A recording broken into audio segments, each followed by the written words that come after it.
In this video, we're going to talk about 5 things that I learned in my first month using YouTube. That's me, Bjork, to the right. My wife, Lindsay, is to the left. We have those 2 sites that we manage down below. But let's jump into the content. Number 1, the video thumbnail is really important. I learned this pretty quick because a lot of sources that I checked, a lot of the people I talked with, it was the first thing that they said, use a really good thumbnail. So let's look at some examples. This is Laura in the Kitchen, a really popular cooking YouTube channel. You can see that she uploads a picture for each of these, and it's really crisp, it's really clear, and you can tell exactly what the YouTube video is all about. I'm going to switch over to this one. This is Food Wishes. And you can see it's a similar thing where the image is really focused on what the food is or what the recipe is about. You're going to want to make sure that it is filling up almost all of the frame, that it's really close up like this here in the tips and techniques, so people can really see what that is. Another great example is Epic Mealtime. Not only do they include awesome pictures, but they also include text on the thumbnails, and that's really helpful to help communicate what that video is about. Now, one thing to keep in mind with these images is that you're going to want to make sure if you do include text that it's really big. You can see the examples here because sometimes these thumbnails are going to be really small. How about number 2? Let's take a look at that.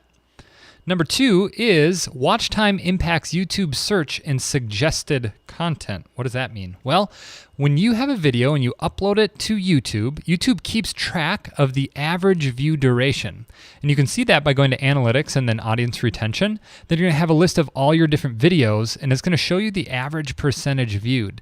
And if YouTube sees that you have a bunch of videos that are really low in their percentage viewed, it's going to say, hey, maybe this account isn't a great account for showing the videos right away. And that's going to impact your search results and whether YouTube shows your videos as suggested content. So let's take a look and see how we can improve that using the analytics.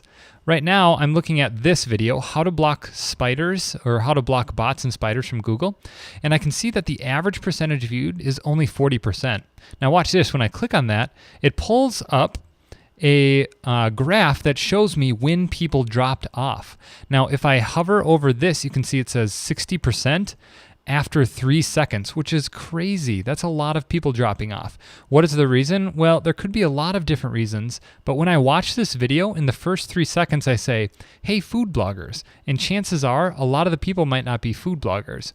So I can take away that information from this video and say, maybe I shouldn't address food bloggers right away, because there might be other types of bloggers that are watching this, or maybe it's somebody that doesn't even have a blog at all, and they just want to know how to do whatever it is I'm talking about. So make sure that you understand the average view duration and you do whatever you can to improve that so people stick around and watch your videos, because if you do, that will help your videos to show up higher for YouTube search and suggested content. Number 3, playlists are searchable and can show up as suggestions. This is something I learned pretty quick because the first videos we created were 7 awesome apps for food bloggers.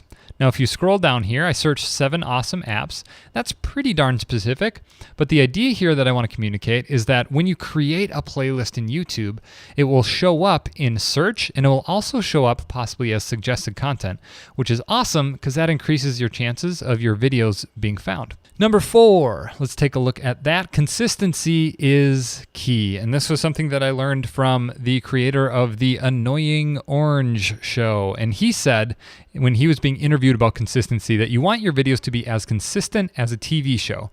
And I'm guessing that you've never turned on the TV to watch your favorite TV show only to see a blank screen. And if you want a successful YouTube channel, the same should be true. It should be really consistent.